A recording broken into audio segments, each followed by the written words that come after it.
quelle est la vraie nature du progrès scientifique? Hmm. Alors, je vais essayer d'abord de définir le progrès scientifique de façon la plus objective possible. Et je propose comme définition que le progrès scientifique désigne l'ensemble des avancées et l'ensemble des découvertes réalisées dans le domaine des sciences, qu'elles soient fondamentales comme la physique, enfin sciences fondamentales comme la physique, la biologie ou les mathématiques, ou bien les sciences appliquées comme la médecine, l'ingénierie ou l'informatique. Ce progrès scientifique repose sur l'accumulation des connaissances, sur l'expérimentation et sur la validation par les méthodes scientifiques. Voilà, bon, c'est une définition assez bateau que je propose et qui ne laisse rien à la subjectivité. Hein, voilà. Alors, cette définition que j'ai voulu objective, elle est également quantitative, c'est-à-dire que j'ai laissé volontairement de côté une esquisse de définition qualitative qui pourrait être quelque chose dans ce genre. Le progrès scientifique permet de mieux comprendre le monde, d'améliorer les conditions de vie des êtres humains, se défendre contre les agressions de toutes sortes, soigner les maladies ou encore, pourquoi pas, d'accéder à l'immortalité. Mais cette approche qualitative de la définition du progrès scientifique ouvrirait aussi sur d'autres questionnements, tels que par exemple, tous les progrès sont-ils nécessairement bénéfiques, soit d'un point de vue utilitariste, c'est-à-dire jugés à l'aune de leurs conséquences, soit d'un point de vue éthique, c'est-à-dire est-ce qu'ils tendent vers le bien ou vers la vertu universelle. Et là, il faudrait définir les notions de bien et de vertu. Alors, vu sous cet angle, les réponses en face de cette définition qualitative seraient forcément nuancées et on déboucherait alors sur un questionnement final qu'on pourrait résumer trivialement comme ça. Il y a du bon et du mauvais dans le progrès scientifique, mais ce dernier étant inéluctable, comment et dans quel sens pouvons-nous l'encadrer? Bon, alors, toutes ces problématiques dérivées, qui sont éminemment passionnantes, je pense qu'elles nous éloigneraient de notre sujet qui, je le rappelle, s'énonce quelle est la vraie nature du progrès scientifique. Et ce sujet, il vise à bien traiter les causes du progrès scientifique et pas ses effets.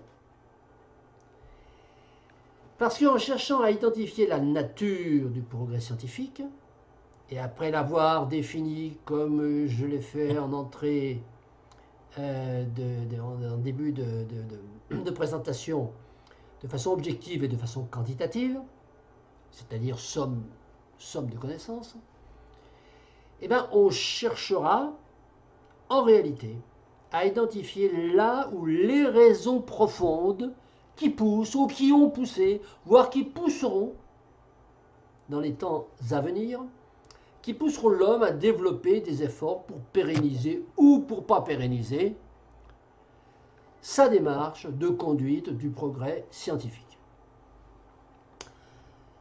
Enfin, concernant l'acception du terme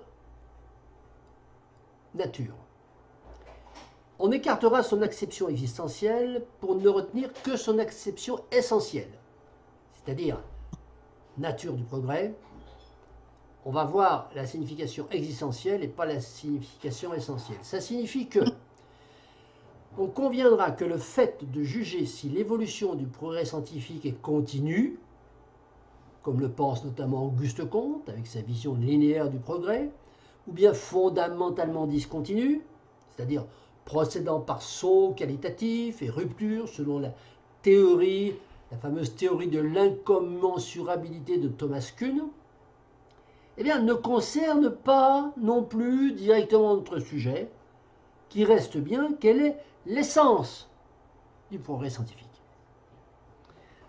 Alors, avant d'aller plus loin, c'est-à-dire avant de chercher à identifier les différentes raisons qui poussent l'homme vers le progrès scientifique, on doit encore faire, me semble-t-il, deux arrêts préliminaires, deux stops préliminaires, deux petites pauses. La première, afin de nous interroger sur l'évolution même de ces causes dans le temps, c'est-à-dire nous demander si les motivations de l'homme pour instruire le progrès scientifique n'ont-elles pas été différentes d'une période historique à une autre période? Et, si c'était le cas, dans quelle mesure cette évolution est liée, corrélée, voire consubstantialisée avec des facteurs externes tels que la politique, l'économie ou le climat. Le deuxième arrêt préliminaire, ce serait afin de nous demander dans quelle mesure les causes pourraient être déterminées par les effets, précisément.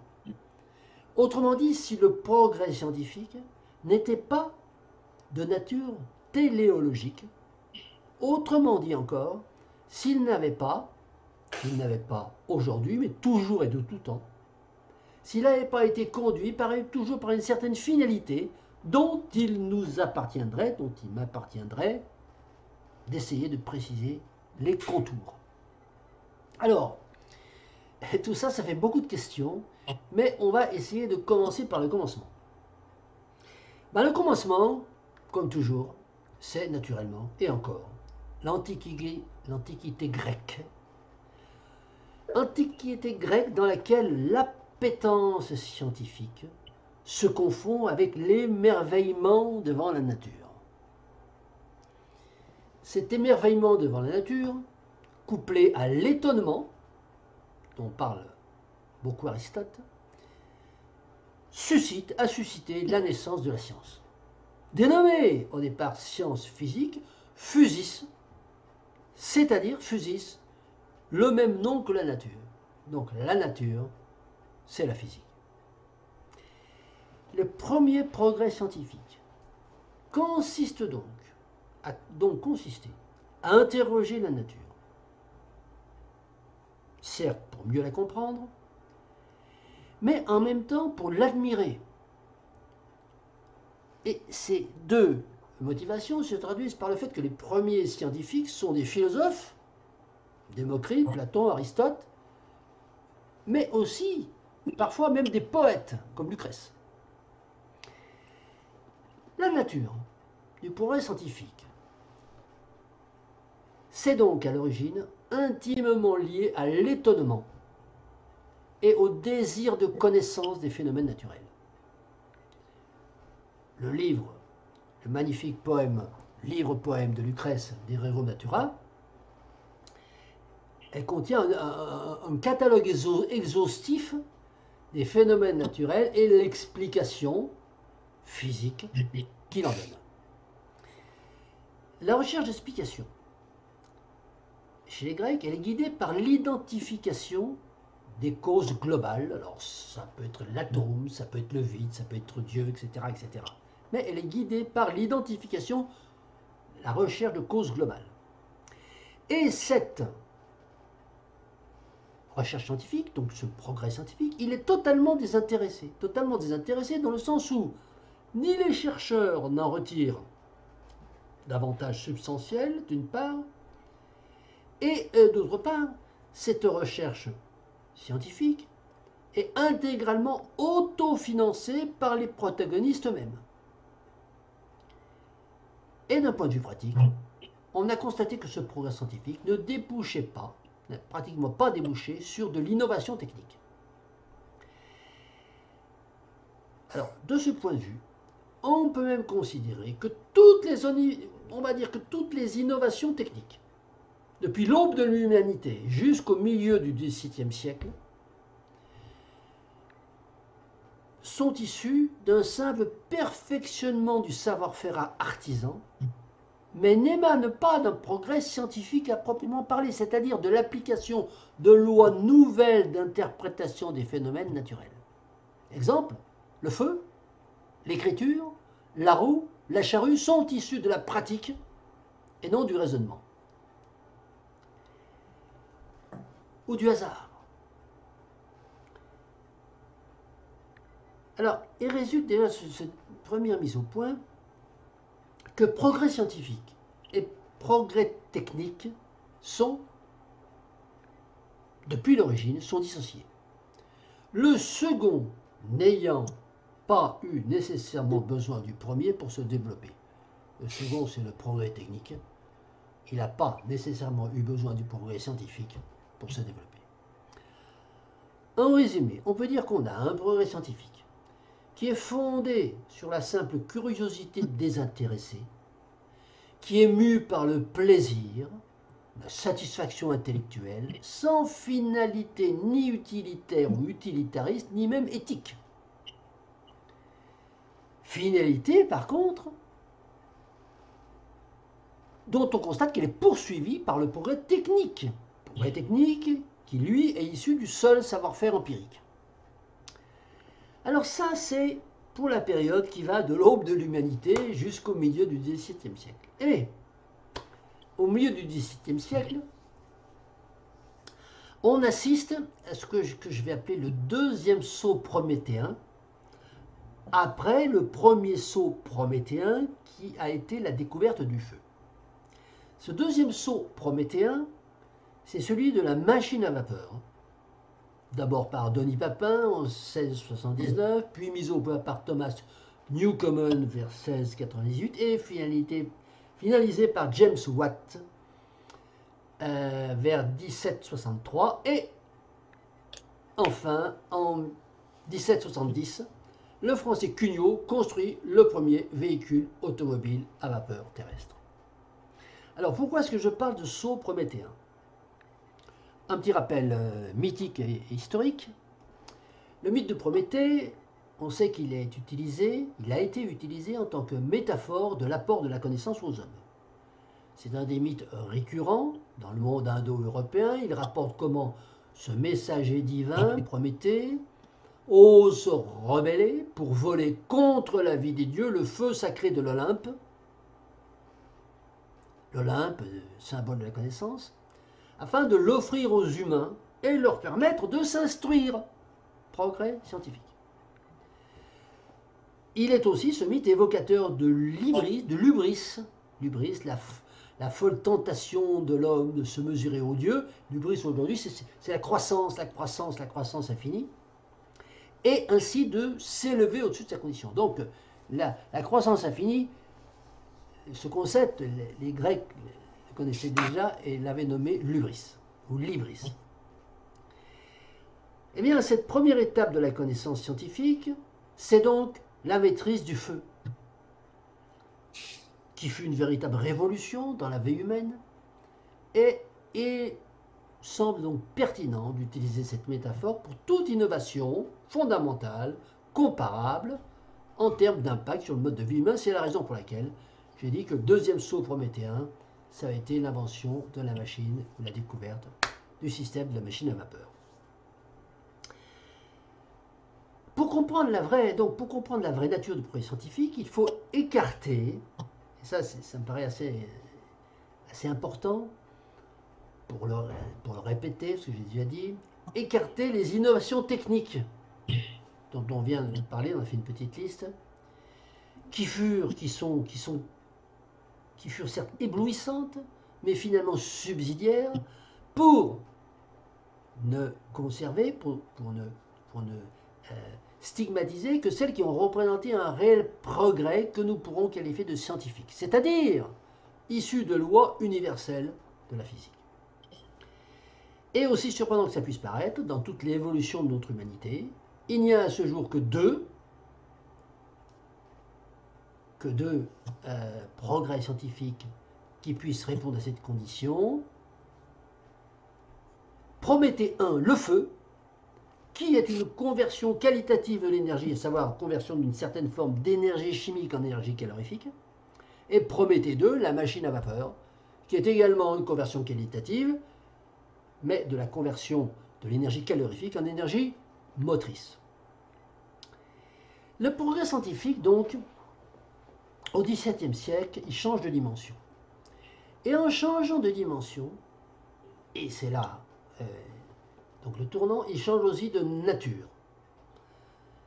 Pourquoi? Parce qu'il vise cette fois directement le bénéfice du nouveau mode de faire valoir économique naissant, le système industriel, sous-tendu par l'idéologie marchande du capitalisme et la recherche du profit financier maximal. Cette nature utilitaire du progrès scientifique, assise sur la notion restante de rentabilité, sur une notion émergente de rentabilité, va se matérialiser par deux applications retentissantes du principe scientifique de la force de la vapeur. Voilà pourquoi la machine à vapeur, c'est Prométhée 2. C'est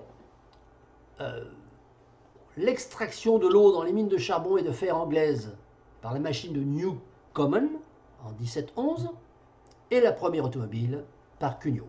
Complétée, troisième date importante, vers 1750, par la mise au point du haut fourneau, toujours en Angleterre, puisque l'Angleterre, c'est le berceau de la métallurgie.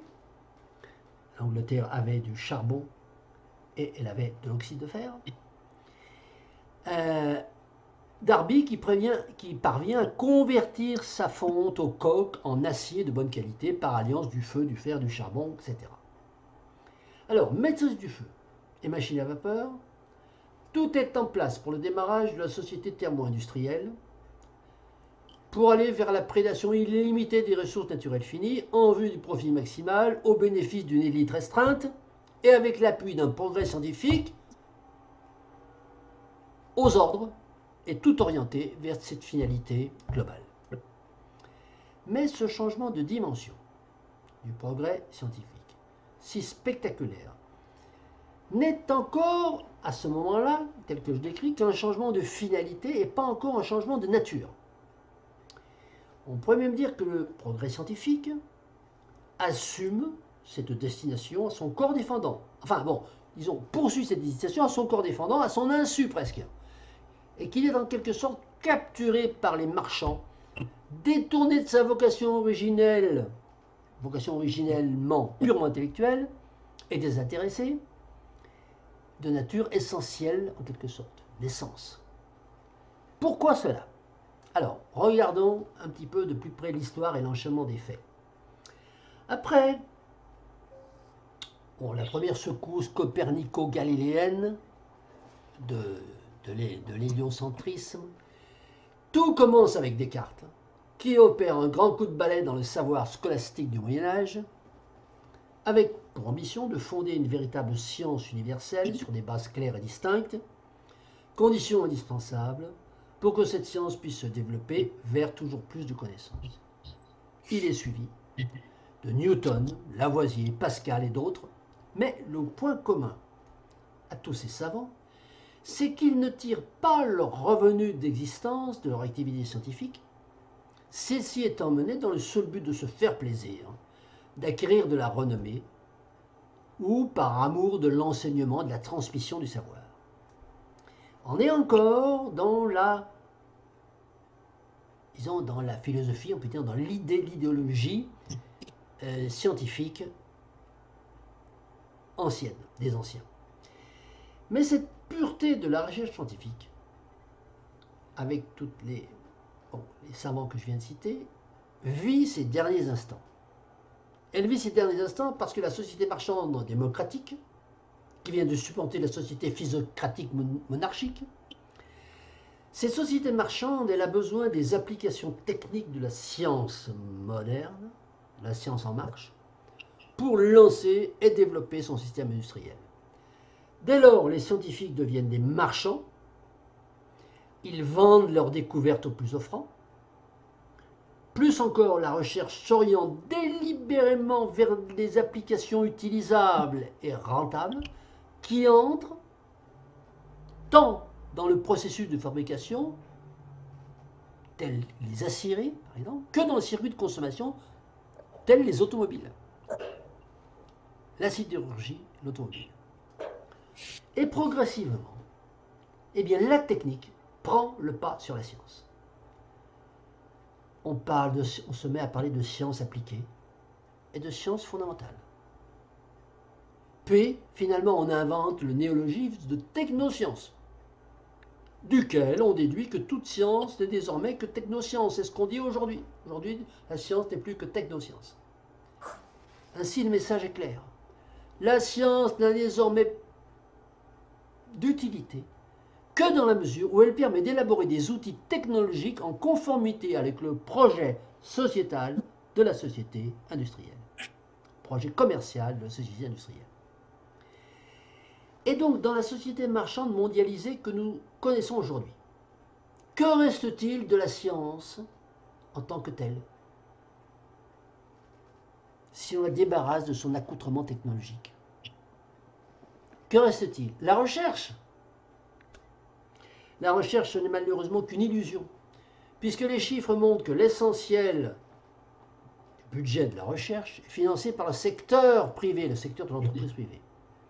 Et encore, il ne s'agit pas de recherche fondamentale, mais de recherche appliquée, appliquée dans tel ou tel domaine marchand. Sanofi paye des scientifiques pour chercher dans le domaine des nouveaux produits pharmaceutiques. Monsanto paye des scientifiques pour chercher de nouveaux intrants agricoles, etc. Et ainsi de suite. Que reste-t-il de la recherche fondamentale? Que reste-t-il de la recherche pour l'amour du savoir?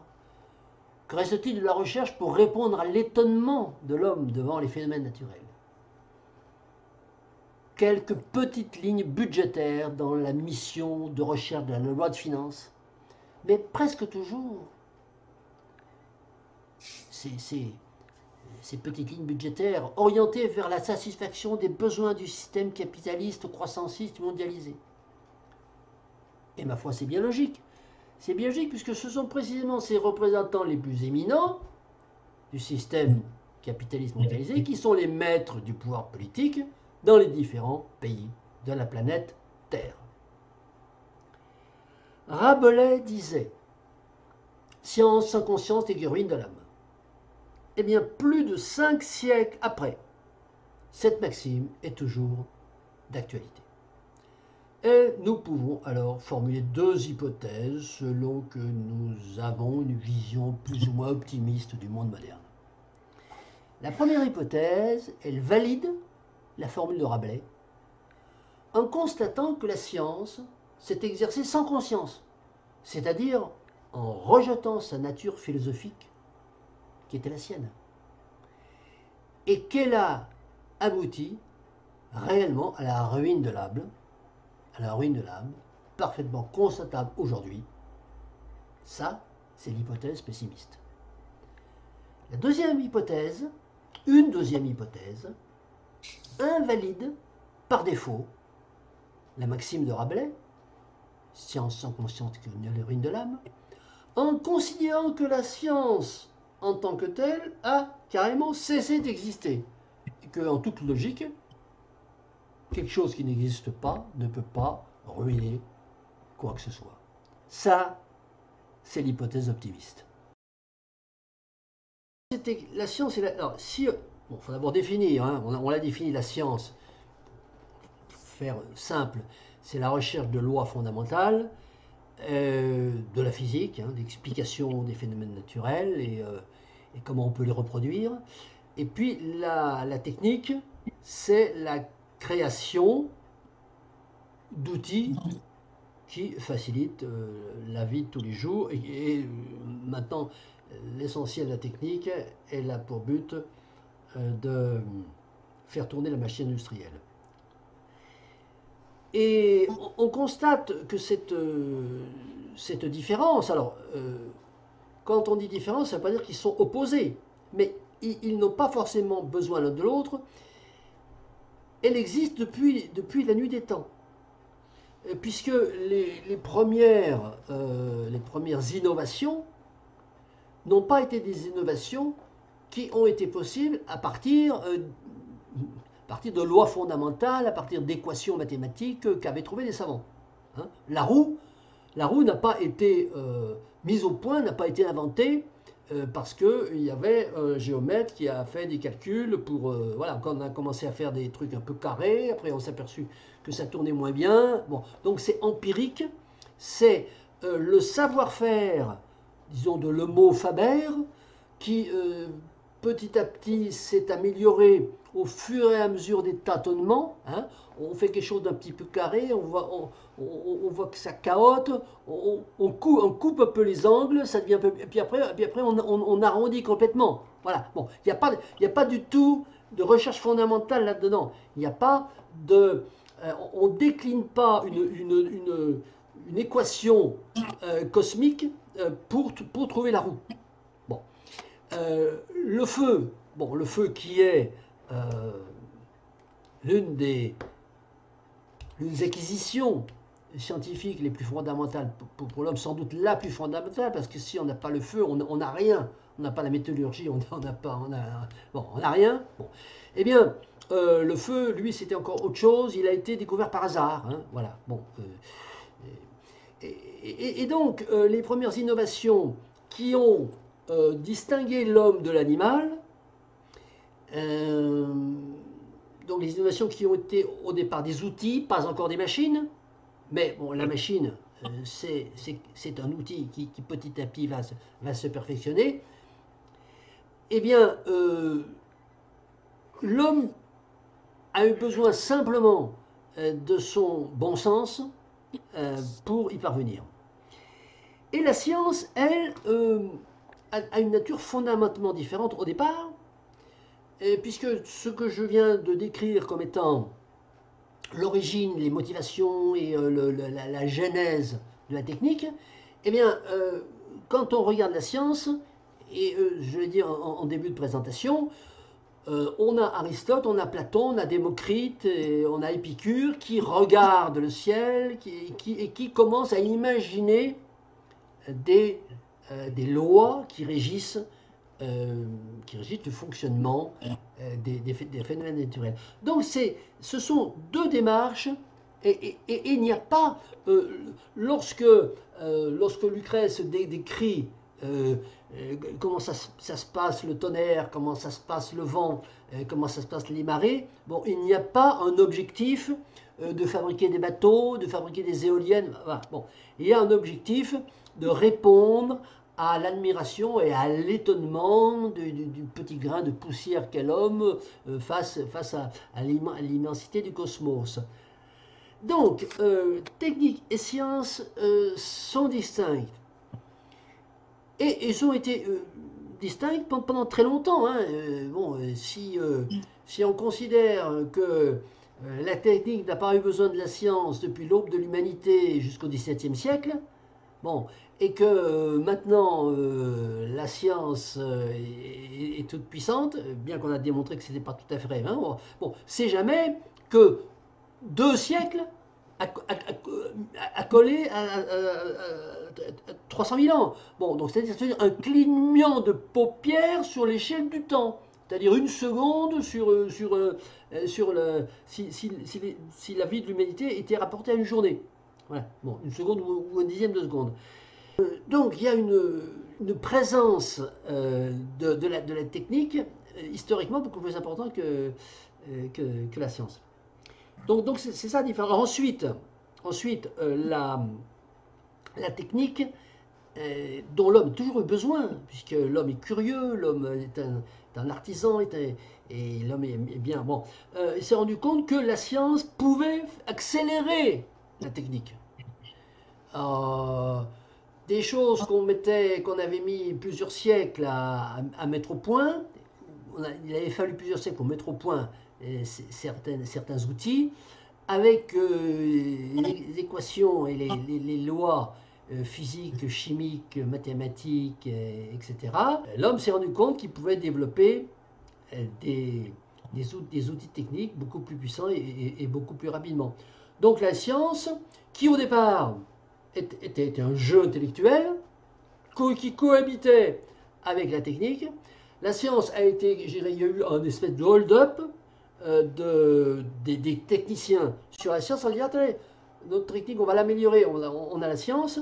Voilà. Je pense avoir montré que la technique n'a pas eu besoin de la science pour, Tout- pour créer ça. Bon. Euh, la technique bute, sans doute, elle s'est mise à buter sur un plafond de verre, et la science lui a permis d'aller plus loin. Pour tout ce qui concernait les rêves de possibilités qui pouvaient se développer dans le cerveau humain, on allait pouvoir, avec la technologie, trouver l'outil qui va lui permettre de réaliser le rêve qu'il avait dans sa tête. Bon. Et ça n'aurait pas été possible sans aller capturer la science, parce que la technique était limitée à la roue, à des choses simples. Donc, je pense réellement, pour imaginer ou politiser un peu la chose, que la technique que la science est esclave de la technique. La science est esclave de la technique avec, comme je l'ai suggéré un petit peu en filigrane, je pense que même je l'ai dit assez clairement, euh, la science a besoin de la politique. La technique n'a pas besoin de la politique. On n'a pas eu besoin de la politique pour faire la roue, pour inventer l'écriture, pas eu besoin de la politique. Par contre, on a besoin de la politique pour que la science devienne efficace. J'ai montré que les premiers savants n'étaient pas financés, bon, mais la science est devenue politique à partir du moment où la politique s'est mise à utiliser la science quand elle s'est aperçue qu'elle pouvait aider la technique. Tant que Descartes faisait des petites expériences, que Newton faisait des petites expériences sur le vide avec ses éprouvettes, voilà, en mettant du vin, en mettant de l'eau et en créant du vide, et que les scientifiques polémiquaient sur il y a du vide, il n'y a pas du vide, il y a des atomes, il n'y a pas des atomes. Bon, tout ça c'était bien gentil, c'était formidable pour l'esprit humain, mais ça n'intéressait pas la société marchande. Mais à partir du moment où il a été possible, à partir du moment où les maîtres du jeu se sont rendus compte que la science pouvait, avait les moyens de booster la technologie, eh bien, les politiques se sont emparés des scientifiques. Les scientifiques qui étaient autonomes, qui étaient autofinancés, qui étaient des chercheurs libres, eh bien, sont devenus salariés des multinationales. Ils ont cherché dans la direction. Alors, je parle de la recherche fondamentale, hein, pas de la recherche appliquée. La recherche fondamentale, on ne continue la recherche fondamentale que dans les secteurs qui peuvent être rentables, qui peuvent ensuite déboucher sur une technologie utile au système. Hein. Bon, puisqu'aujourd'hui, il n'y a plus de chercheurs indépendants. Ça n'existe pas qu'un chercheur indépendant. Quel est votre métier? Je suis chercheur, dans le domaine de la physique quantique. Oui. Vous êtes chercheur où? Ben, je suis salarié par ceci, par cela. Bon, il n'y a pas de chercheur qui soit autonome et qui s'autofinancent ou qui soit financé, pourquoi pas, par un mouvement citoyen, hein, pour chercher quelque chose qui soit utile à la société. Non. Les chercheurs sont payés, sont salariés, sont financés, touchent leur retraite, sont financés par le pouvoir politique. Et de ce fait, on sait très bien que quand on est salarié, eh ben, on n'est pas là pour faire ce qu'on a envie de faire. Mais lorsqu'on est salarié, on est pour faire la fiche de fonction, le cahier des charges que nous demande le patron. Donc voilà aujourd'hui l'état des lieux de la science. La recherche fondamentale, il n'y en a pratiquement pas, sauf dans les domaines dont ceux qui financent pensent que ça va pouvoir déboucher sur quelque chose utile technologiquement parlant. L'essentiel, c'est dans la recherche appliquée, c'est-à-dire l'amélioration, disons, de systèmes déjà existants. Parce qu'on attend toujours le troisième saut prométhéen. Je ne suis pas le seul à dire ça, hein, mais tous les spécialistes des sciences diront que depuis la machine à vapeur, qui ensuite a été améliorée, bien sûr, bon, mais ce ne sont que des améliorations. Voilà. Toutes les machines aujourd'hui fonctionnent. Bon, une centrale nucléaire, qu'est-ce que c'est? C'est une bouilloire qui fait bouillir de l'eau chaude. Bon, et c'est avec la vapeur d'eau qu'on fait avancer un piston et un alternateur qui le transforme en électricité. Donc une centrale nucléaire, c'est jamais que la machine à vapeur de Denis Papin a amélioré techniquement. La politique a besoin de la science, a besoin de maîtriser la science, a besoin de canaliser la science, a besoin de savoir ce qu'on cherche et de faire chercher ce qu'elle a envie, ce dont elle a besoin. Donc la politique, la grande différence entre les scientifiques, les savants anciens et les savants de maintenant, c'est que les savants de maintenant sont des salariés du pouvoir, les grandes multinationales. Alors qu'avant, c'était des indépendants, hein, voilà, des chercheurs indépendants qui cherchaient pour leur plaisir. Bon. Donc, il n'y avait pas d'incidence de la politique dans leur démarche de recherche scientifique. Aujourd'hui, le chercheur scientifique, c'est un salarié d'une multinationale, parce que c'est pas un petit artisan du coin, il ne salarie pas quelqu'un pour faire de la recherche fondamentale. Donc, les grandes multinationales salarient des chercheurs de haut niveau pour faire de la recherche fondamentale, et un petit peu l'État aussi, mais on sait ce que c'est que l'État, on sait ce que sont les gouvernements dans notre système mondialisé. Les gouvernements sont des mandataires de la puissance économique. Ouais, ça c'est assez intéressant. Les innovations techniques, si on regarde l'histoire des innovations techniques, elles émanent pas des scientifiques, mais elles émanent de l'utilisateur de base. C'est ce que j'appelle les améliorations empiriques au fur et à mesure, les améliorations du savoir-faire. Le savoir-faire s'améliore. Et puis aussi le hasard. On sait que le feu probablement a été domestiqué par hasard, progressivement et par hasard. Toute une série d'innovations techniques sont marquées du sceau du hasard. On sait que le fromage, c'est un jour quelqu'un qui a laissé une jarre de lait, qui a oublié de la rentrer, puis il est rentré, il est revenu, c'était caillé, il s'est dit ah c'est pas mal, là on a découvert le fromage comme ça. Bon, voilà. Parce qu'il n'y a pas dans l'innovation technique, il n'y a pas de recherche. Et ce qu'on découvre, on le découvre parce qu'on a besoin d'améliorer son outil, donc on fait des tâtonnements, ou par hasard on trouve quelque chose qui nous donne la solution à un problème qu'on avait déjà depuis un certain temps. Alors que le chercheur organisé, celui qui se lève le matin pour chercher, avant qu'ils soient salariés, les gens comme Galilée, comme Descartes, comme Newton, comme Lavoisier, parce que Lavoisier, travaillait, alors il travaillait, il était percepteur, il était encaisseur, il était percepteur des impôts. Ses activités de chimiste, elles n'étaient pas financées. Voilà. Bon. Mais c'est le père de la chimie moderne. Il a fait, alors si on veut schématiser, il a fait passer l'alchimie en chimie. Voilà.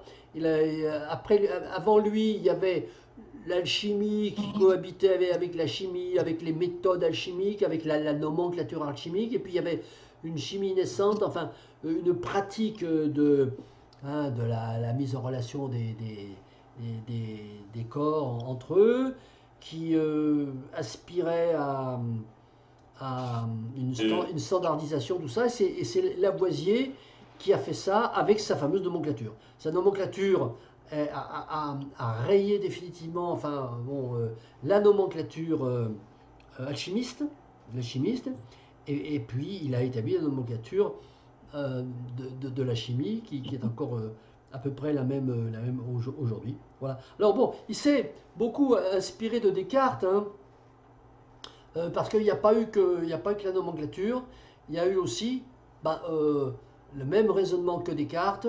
Il faut une méthode pour travailler, il faut que les choses étaient bien vérifiées avant, alors que les alchimistes, bon, ils faisaient comme ça, voilà, bon, ouais, il n'y a pas forcément de méthode où on valide d'abord une étape avant de passer à l'étape suivante. Et ça, Lavoisier, il y a une filiation, une filiation qui est pas officialisée, mais il suffit de lire les textes de Lavoisier dans son traité élémentaire de chimie notamment, pour y trouver des ressemblances frappantes avec la terminologie de Descartes. Est-ce que la science a besoin de la technique? Oui, à partir d'un certain niveau. À partir d'un certain niveau, parce que, au niveau des Grecs, non.